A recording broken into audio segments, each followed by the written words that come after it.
It's funny how you never really know who your family is until they make a choice that changes everything. I thought I knew my sister. After all, we were inseparable growing up, sharing everything from clothes to dreams. But on that cold, rainy afternoon, when I opened the door to find her standing there, pleading for my help, I knew everything had shattered. "Please, I need your help." Her voice trembled as she stood on my doorstep, eyes wide with desperation. I could hardly believe it. The same woman who had stolen everything I had worked for, my savings, my future, was standing there asking me for help. She had stolen from me my life savings, everything I had worked for over the years, tucked away in an account that I thought was my secure foundation. When I'd opened it, I had imagined buying my first home, maybe taking a vacation someday. But then, when the account balance came up empty, I couldn't breathe. The realization hit me like a punch to the stomach. The money was gone. At first, I thought I had made a mistake. Maybe I had miscalculated. But deep down I knew. It wasn't a mistake. It was her. How could I have been so blind? I'd trusted her. For years we had shared everything, even secrets that we thought no one else would understand. But that trust, it had vanished as easily as the money she took. I let her stand there, in the pouring rain, while I fought to control the storm brewing inside me. "You stole from me, Sarah," I finally said, my voice hard and steady. "You took everything, and now you come to me, asking for help? After what you did?" Her face, pale and ashen, crumpled, and I could see the tears welling up in her eyes. "I didn't know what else to do," she whispered, her voice cracking like glass. "I messed up, okay? I need you."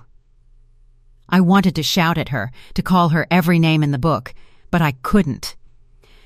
Something inside me, something that still felt like family, stopped me. My eyes locked on hers, searching for any sign of guilt, any trace of remorse. She shifted, clearly uncomfortable with the silence. "Please," she pleaded again. "I messed up. I know I did, but I need help. If you don't, I'm done. I'm ruined." But as I looked at her, standing there, drenched in the rain, vulnerable and broken, I couldn't shake the feeling that this wasn't about help. This was about control. She had taken everything I had, and now she was trying to take something I couldn't give. My heart pounded. I wanted to feel sorry for her, I really did. I wanted to believe that my sister hadn't done what I thought she had. But I knew better. I had seen it in the bank statement. The numbers were there, in black and white. It wasn't a mistake. She had stolen it, and now she was asking for more. I took a deep breath, trying to steady myself, but the anger in my chest was boiling over. "You'll regret this," I said, my voice sharp, cold. "I don't know how or when, but I swear to God, Sarah, you will regret this." The words hung in the air, a promise that neither of us could take back. She flinched as if the words physically struck her. But still, she didn't leave. "Please." I didn't know where else to turn. Her voice was small now, breaking under the weight of her own guilt. For a moment, all I could hear was the sound of the rain pounding against the pavement. I wanted to slam the door in her face, to tell her to leave me alone. But as I looked into her tear-streaked face, something inside me twisted. I remembered the little girl who once looked up to me, the sister who used to ask me for advice, for guidance. I remembered the promises we made to always be there for each other, no matter what. But that sister was gone. All that was left was a thief, someone who took what didn't belong to her and thought I would just forgive her. "You won't get away with this, Sarah," I said, almost whispering now. "Not with me." It was the silence that hit me hardest. My sister stood there, drenched in the rain, her face crumpling as the weight of my words settled in. I knew she didn't expect this. Didn't expect me to finally stand up for myself, to be strong. And maybe, just maybe, that was the point. She had always assumed I would give in, that I would help her like I had so many times before. But not this time. I watched her wipe her eyes with the back of her hand, and for a moment I felt something else, something more than anger. It was pity. And that angered me even more. I couldn't pity her. Not after everything she had done. Her voice trembled as she spoke again. "I'm sorry, okay? I didn't know how else to get the money. I messed up, but I swear I was going to pay you back. You have to believe me. Pay me back?" I wanted to scream. "Pay me back?" I repeated in disbelief. "You took everything, Sarah. Everything. And you think a few words and a promise will fix it?" I couldn't help the bitterness that bled into my words. "You don't understand, do you? You've destroyed something that can't be fixed with your pathetic apologies." She flinched again, as if my words were sharp, cutting through her facade of innocence. "I know it's bad, but I had no choice. You have to know that." I was desperate. I crossed my arms, stepping back into the warmth of my house, leaving her standing in the cold rain. She didn't move, just stared at me like a deer caught in headlights. "You had no choice?" I repeated, stepping closer to her but still keeping my distance, as if the very air around her had become toxic. "You think stealing is the answer? To everything we've been through? You've been lying to me for months, Sarah. And now you expect me to just forget it all?" The storm outside seemed to mirror the storm in my heart. Thunder crashing, wind howling, but inside, the house was deathly quiet. Only the sound of my heartbeat echoed in my ears. I looked her over once more. This woman who had been my sister, my confidante, my partner in crime since childhood, and I couldn't recognize her. What had she become? The silence between us stretched out, thick and suffocating. She finally took a step forward, her trembling hand outstretched, as if she thought a gesture could bridge the gap between us. "Please," she whispered again. "Please help me." For a moment I almost wanted to reach out, to take her hand, to make it all go away and pretend that none of this had happened. But I couldn't. I wouldn't. No. The word was sharp, final. You don't get to ask for help, not after what you did, not after how you betrayed me. Her face collapsed. Her voice dropped to a mere whisper. "I'm sorry. I never meant to hurt you. I swear I never did." "You didn't just hurt me, Sarah," I replied, my voice cold and distant, the fury in my chest now a quiet, controlled rage. "You destroyed the trust we had. And now you're asking for help?" I let out a bitter laugh. "No, you don't get to ask anything from me." For the first time since she arrived, she looked down. Her shoulders slumped, and her entire demeanor changed, like the weight of the truth finally landed on her. But she didn't leave.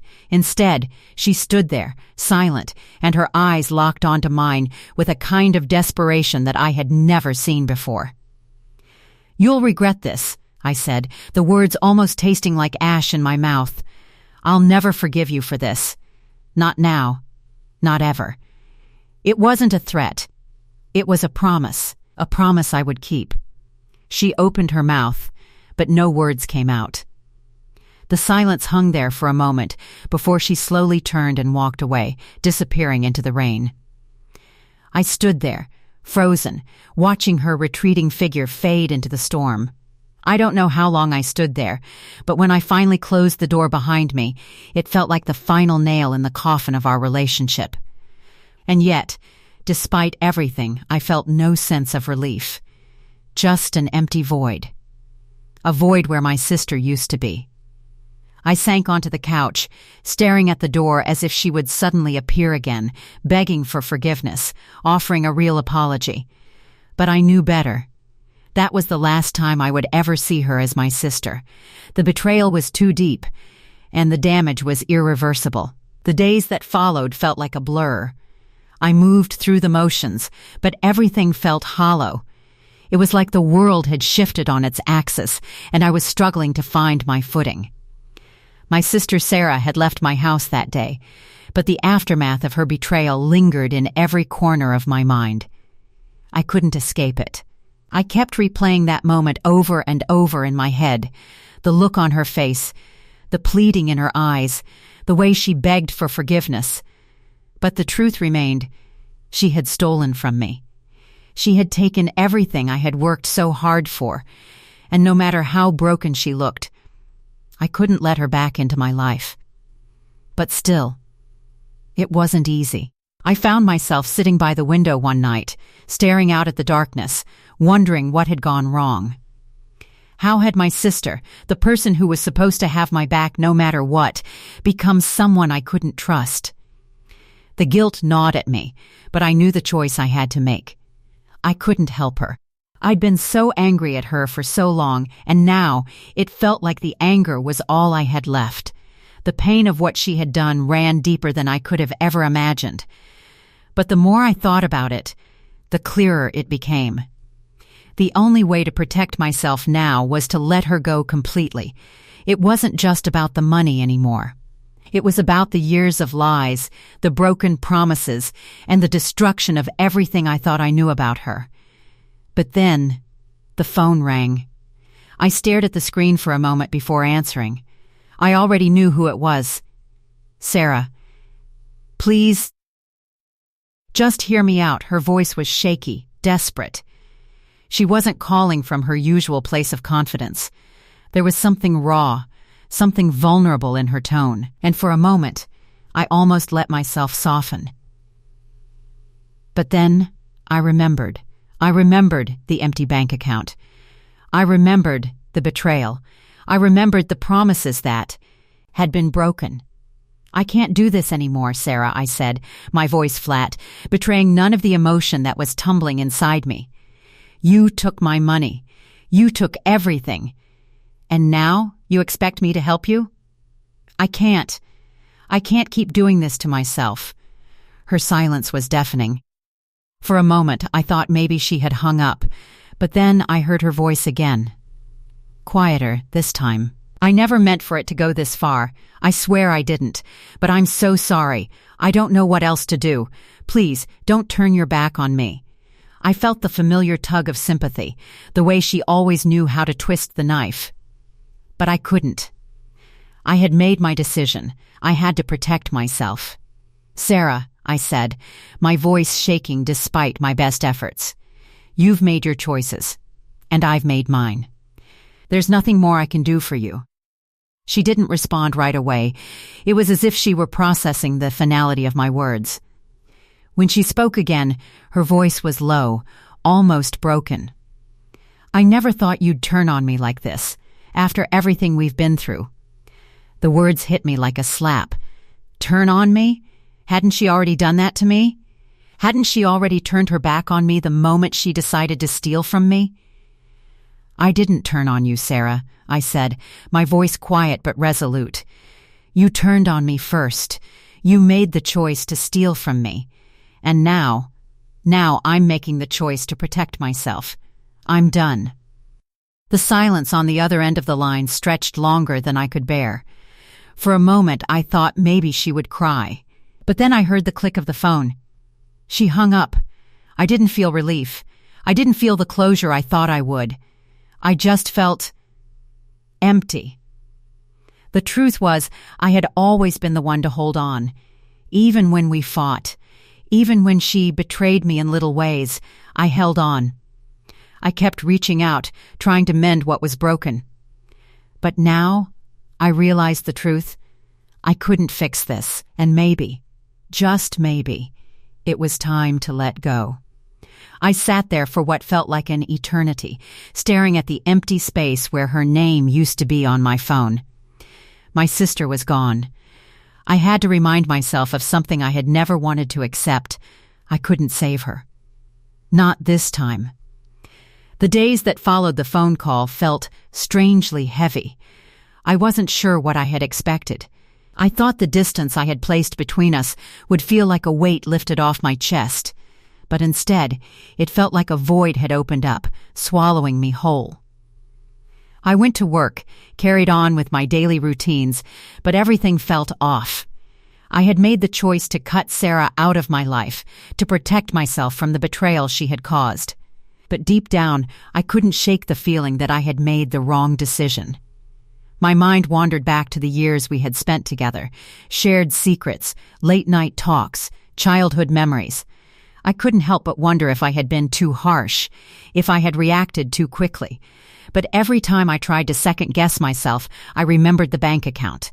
The feeling of seeing my savings drained, my future stolen in one reckless, thoughtless act. I tried to stay busy, to fill my mind with distractions, but the silence between us was deafening.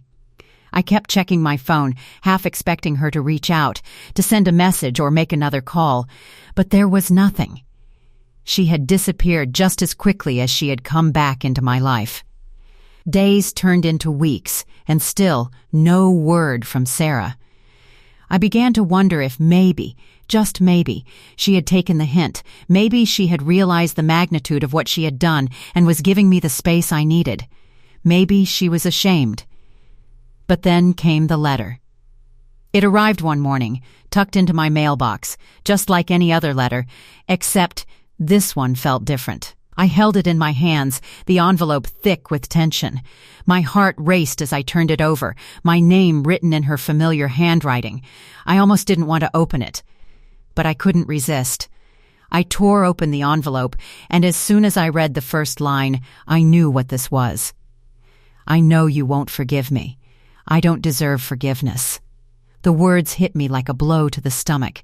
Sarah had written me a letter of apology, of sorts, but it wasn't enough. It wasn't enough to undo the damage she had caused. It wasn't enough to make me trust her again. I've made terrible mistakes, the letter continued, and I can't take them back. But I need you to know, I never meant for things to go this far. I didn't know what else to do. I was desperate, and I thought I could fix everything. I was wrong. But I'm sorry. I'm so sorry. I could feel the weight of her regret in those words. But regret wasn't enough. I wanted more than an apology. I wanted action. I wanted her to show me that she understood the gravity of what she had done, that she wasn't just asking for forgiveness because she had nowhere else to turn. The letter went on, describing how she had been struggling, how she had gotten mixed up with the wrong people, how she had been trying to keep up with an image of success she couldn't afford. But none of it mattered. It didn't change the fact that she had crossed a line that couldn't be undone. I read the letter 3 times, each time feeling a different mix of anger, sadness, and betrayal. The words blurred as I fought back tears that I wasn't sure I even had the right to shed. But deep down, I knew that I couldn't forgive her. Not yet, and maybe not ever. The letter ended with a final plea. I will understand if you can't forgive me, but I need you to know that I love you, and I will always be sorry for what I did. I stared at the letter, my mind spinning. What was I supposed to do with this? Was I supposed to just accept it? Was I supposed to let her back into my life after everything? I felt like I was standing on the edge of a cliff, looking down into an abyss, unsure whether I should take the leap or turn away. The distance between us had grown so wide, and I didn't know if it was even possible to bridge that gap anymore. I folded the letter, staring at the paper in my hands as if it held the answer to everything. But there was no answer, no magic fix, no easy way out. The truth was, I didn't know what to do. And I wasn't sure I ever would. The days after receiving Sarah's letter felt like a slow-motion train wreck. I couldn't stop replaying the words in my head. The guilt, the remorse, the apology. I couldn't help but wonder if there was a part of me that wanted to forgive her. But every time I thought about it, I thought about the money. The betrayal, the trust she had shattered in one reckless, selfish decision. I put the letter in a drawer, away from sight, but it stayed with me, haunting me in quiet moments when I least expected it. I found myself wondering if she was really sorry, or if this was just another attempt to manipulate me, to get me to open my heart to her once again.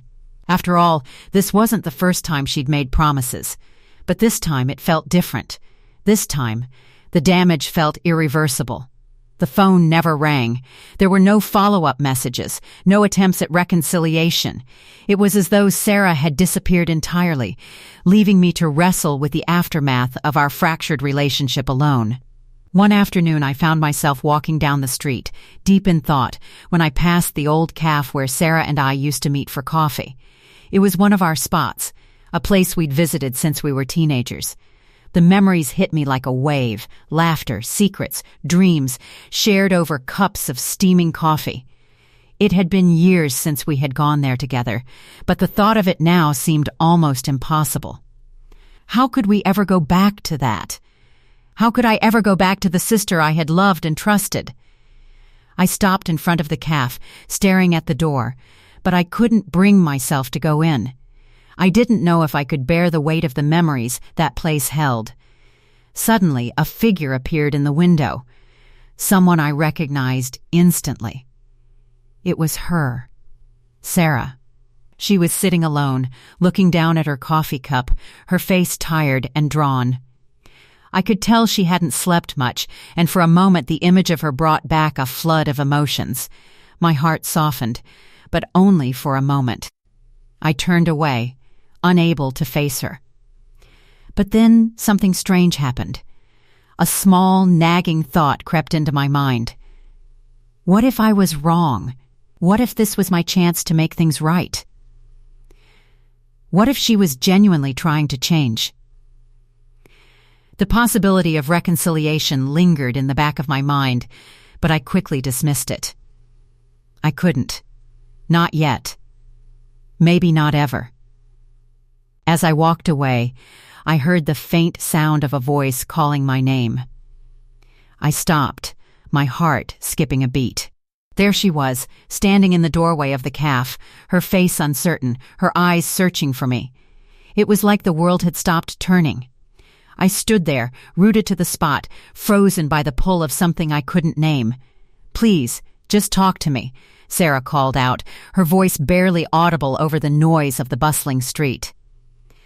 I stood still for a long moment, battling myself, my emotions, the urge to just walk away, to pretend none of this had ever happened.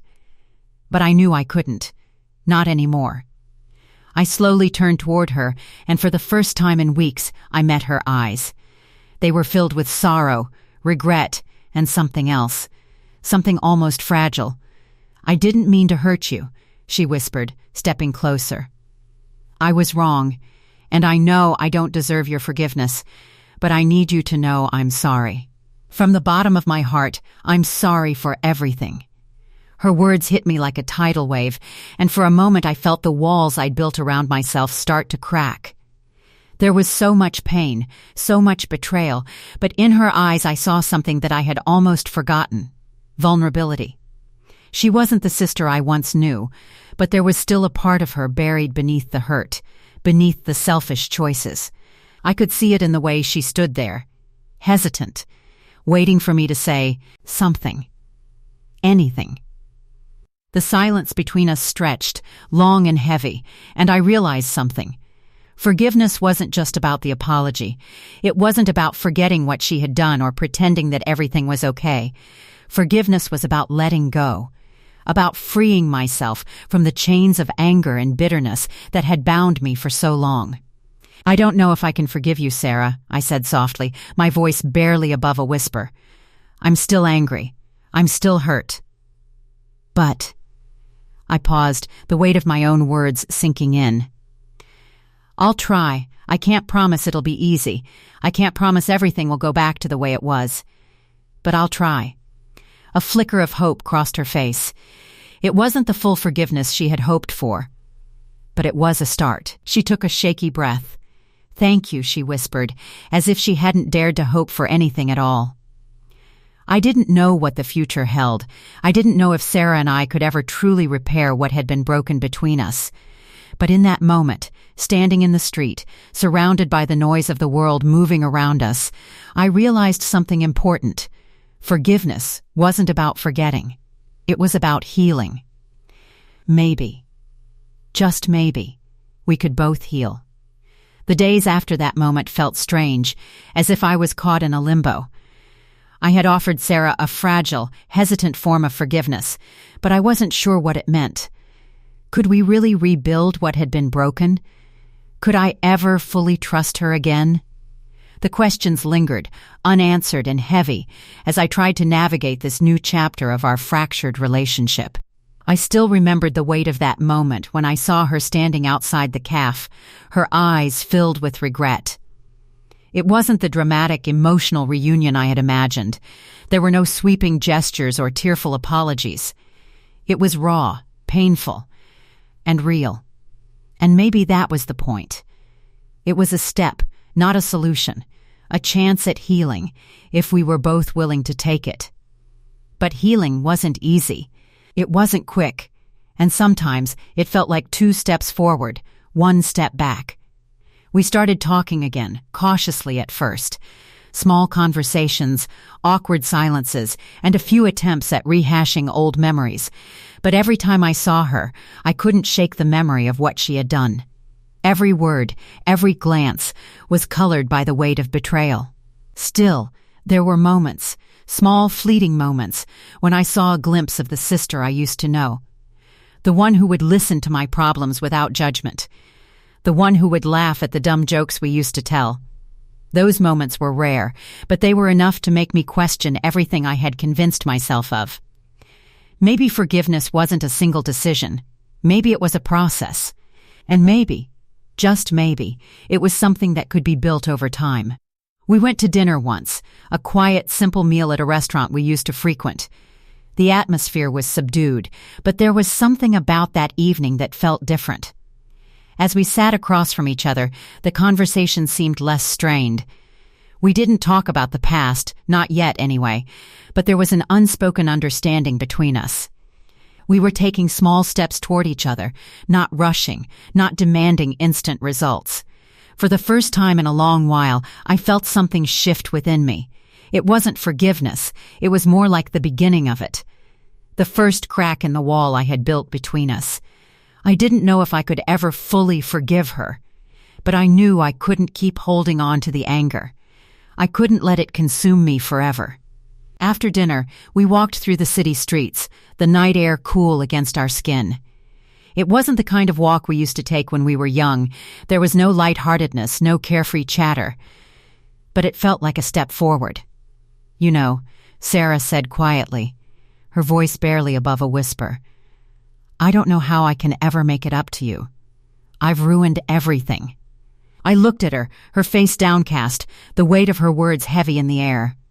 For a moment I considered what she said. She wasn't looking for redemption or forgiveness in the way I had imagined. She was just admitting the truth. And that honesty, raw and painful, was something I hadn't expected. "You can't make it up to me," I said softly, my voice steady. "But maybe you don't have to. Maybe the only thing you can do now is be here, be present, and prove that you've learned from this." She nodded, a single tear slipping down her cheek. "I will," she promised. "I will, I swear." I didn't know what the future held. Maybe it would take months, maybe years, but the one thing I knew for sure was that this wasn't over. Not yet. Not by a long shot. But I was willing to try. For both of us. Forgiveness wasn't just about saying the words or pretending like nothing had happened. It was about facing the pain head-on and deciding, over and over again, that you wanted to move forward. It was about choosing to heal, even when it seemed impossible. We walked for a while, longer, the silence comfortable now. There was no grand reconciliation, no dramatic end to the story. It wasn't about that. It was about the quiet moments, the ones that didn't need to be said, but were felt deep down. As we reached the corner of the street where we used to part ways, I looked at her one last time, a sense of finality settling in my chest. "I don't know if I'll ever fully forgive you, Sarah," I said, "but I'm willing to try, and that's the best I can do right now." She smiled. A small, hesitant smile, but it was enough. "Thank you," she whispered, before turning to leave. I watched her walk away, the distance between us still there, but it felt less like a wall now, and more like a bridge. A bridge we would have to cross together, step by step. As I walked home that night, I realized something. Maybe forgiveness wasn't about forgetting. It wasn't about pretending that everything was okay. It was about accepting the pain, acknowledging the past, and choosing to move forward, even if it was one step at a time. And maybe that was the only way to heal.